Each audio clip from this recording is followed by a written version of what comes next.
നമ്മുടെ ലോകത്തിൽ ഏതൊക്കെ രണ്ട് രാജ്യങ്ങൾ തമ്മിൽ യുദ്ധത്തിന് പോയിട്ടുണ്ടോ അല്ലെങ്കിൽ എന്തെങ്കിലും പ്രശ്നങ്ങൾ നടക്കുന്നുണ്ടോ, അതിപ്പോൾ ഇന്ത്യ പാകിസ്ഥാൻ ആയിക്കോട്ടെ, ഉക്രൈൻ റഷ്യ ആയിക്കോട്ടെ, ഇസ്രായേൽ പാലസ്തീൻ ആയിക്കോട്ടെ, എന്തോ ആയിക്കോട്ടെ, ആരൊക്കെ എപ്പോഴൊക്കെ യുദ്ധത്തിന് പോയിട്ടുണ്ടോ അപ്പോഴൊക്കെ ജയിക്കുന്ന ഒരു ടീമുണ്ട്. അതായത് ഏത് രാജ്യം ആയിക്കോട്ടെ പ്രശ്നമില്ല, ജയിക്കുന്നത് ഇവരായിരിക്കും. അതേതാ ടീം എന്നറിയോ? പൊളിറ്റീഷ്യനോ ആ രാജ്യത്തെ നാട്ടുകാരോ ഒന്നുമല്ല, ഇത് വേറെ തന്നെ ഒരു ടീമാണ്.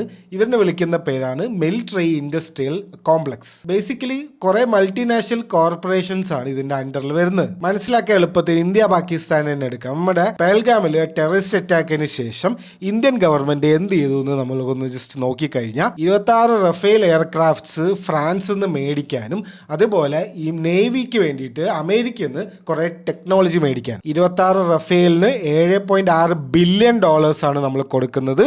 64,000 കോടി രൂപയായിട്ട് വരും കൺവേർട്ട് ചെയ്യുമ്പോൾ. അതേപോലെ അമേരിക്ക ആയിട്ടുള്ള ഡീല് $131 മില്യൺ ആണ്. അത് കൺവേർട്ട് ചെയ്യുമ്പോൾ ഒരു 1,000 കോടി രൂപയായിട്ട് വരും. മൊത്തത്തിൽ 65,000 കോടി രൂപന്റെ ചെലവാണ് നമുക്ക് ഈ പെഹൽഗാം അറ്റാക്കിന് ശേഷം. അപ്പൊ അതിനിപ്പോ എന്താ, നമ്മൾ ഫ്രാൻസിലെ ഗവൺമെന്റിന്റെ അടുത്തല്ലേ ഡീൽ സൈൻ ചെയ്ത് എന്ന് നിങ്ങൾ വിചാരിച്ചിട്ടുണ്ടെങ്കിൽ അവിടെയാണ് നിങ്ങൾ അവർ പറ്റിക്കുന്നത്. ഡെസോ ഏവിയേഷൻ എന്ന് പറഞ്ഞിട്ടുള്ള ഒരു പ്രൈവറ്റ് കമ്പനിയാണ് റഫേൽ വിമാനങ്ങൾ ഉണ്ടാക്കുന്നത്. അതേപോലെ അമേരിക്കൻ കമ്പനീസ് ഇഷ്ടം പോലെ ഉണ്ട്. ലോക്കീഡ് മാർട്ടിൻ, RTS കോർപ്പറേഷൻ എന്ന് പറഞ്ഞിട്ട് ഒരു ലോഡ് പേരുണ്ട് അവർക്ക്. ഒരു ഗവൺമെന്റ് മൊത്തത്തിൽ ഇരുന്നിട്ട് ഒരു പ്ലെയിൻ ഉണ്ടാക്കുക അല്ലെങ്കിൽ മിലിറ്ററി എക്യുപ്മെന്റ്സ് ഉണ്ടാക്കുക ചെയ്യില്ല.